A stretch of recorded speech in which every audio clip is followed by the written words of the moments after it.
Hello everyone, this is Dr. Khan.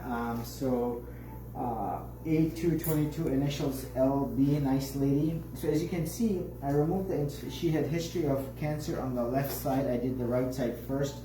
So she had the nipple sparing mastectomy. I removed the entire nipple skin petal. You can see the scar right in the center, so I removed it full thickness. This is going to go, the left side is where she had the cancer. So that is going to go, including the right side, to be complete. Now, as you can see over here, you see what is the alloderm that is basically covering the lower 2/3, if you will, of the implant, the way it was sitting on the chest, and the muscle was on the superior 1/3. As you can see, complete removal of the entire implant capsule. Now, one thing I want to show here is look at this. This is a clip right here. This is a metal clip. Old-fashioned way, a lot of docs, would clip a vessel. They take it, and literally you can see, if I open it up, right, the stapler would come, they would find a blood vessel, and they clip it. Now this clip right here, anything metal you want to remove, because you don't want to leave it, especially on the chest. It might poke the patient, and also in the proximity of what is an implant, so not a good idea. And so the alloderm removed, along with all of the capsule plus all of the inflamed tissue. You can see if I touch this is hard, especially on the lateral side. She had a grade 4 contracture on the right and also on the left. Pain at rest, and so very physically, very, very hard. So as you will see right here, I'm actually going to go ahead and cut right through this alloderm. It's very hard. It's cadaveric skin alloderm, and that's used in reconstruction, kind of internal sling. So as I move this open, this is 2010 set of implants from a mastectomy reconstruction. She had tissue expanders and then reconstruction done with alloderm. So let's see. You can see relatively hard. And 2011 is when she had the implant. And so as you can see right here, I'm going to cut this open so it looks like intact, not ruptured. Now, grade 4 contracture, you never know till you cut open. So as I cut this open, this is the alloderm. And if you look over here, you can see the skin. This is from another person, processed by the company. So complete 100% removal. You can see how the alloderm comes together. Some areas super thin and good for her. This is not ruptured.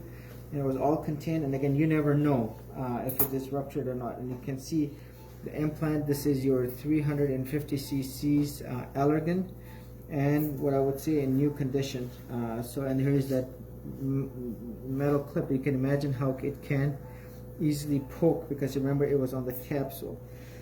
So overall, everything looks good, and the alloderm. And then the entirety of the capsule and all inflamed tissue, including the clip, everything removed. I'm going to go ahead and change my gloves, and then I'm going to go on to the left side. 100% of the time, the implants are returned to the patient. 100% of the time, the capsules are sent to pathology. You rule out the BIALCL, and then you have cultures for aerobic, anaerobic, and fungal. The goal here is the flat aesthetic closure, full comprehensive detailed analysis. There is no abnormal fluid, so no fluid needed to be sent to cytology. And as you heard, the recent scientific data is showing that the BIALCL is double. I say we do not know. It's certainly a lot higher because no one is testing. So you have to check and test for the capsule, because if you don't, you're going to miss it. And so this is very important. So what I'm going to do now is I'm going to go ahead and open up this one. And again, interestingly, this is the left mastectomy scar. So you can see a complete removal of that skin petal. It's being tagged with a stitch at 12 o'clock so we can orient it. And again, as I saw earlier, you have over here, this is a metal clip. Again, look at the way this is. And I'm going to go ahead and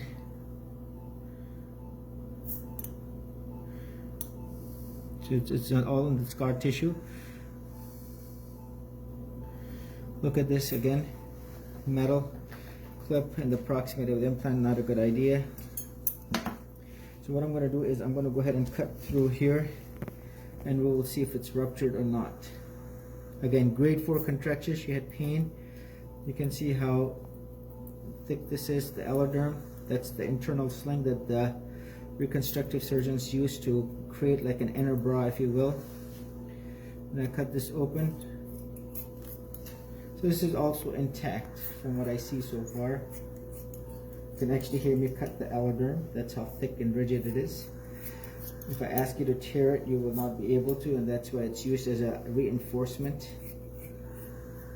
Look at another clip. This is at the surface. See?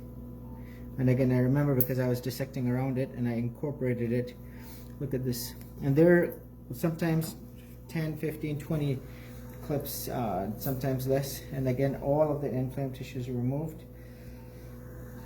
So this is your 350 overall in what I would say new condition from just 12 years ago.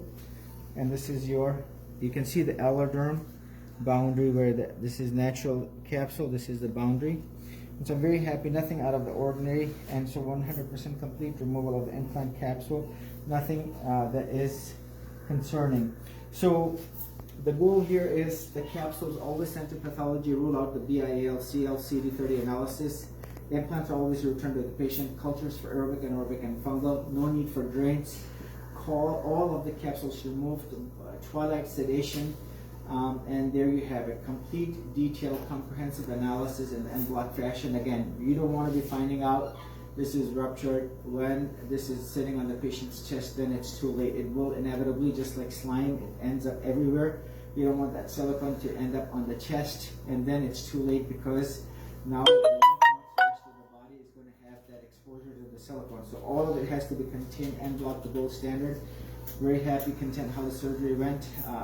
And now she has what is a nice aesthetic flat chest closure. There you have it. This is Dr. Khan, Executive Plastic Surgery.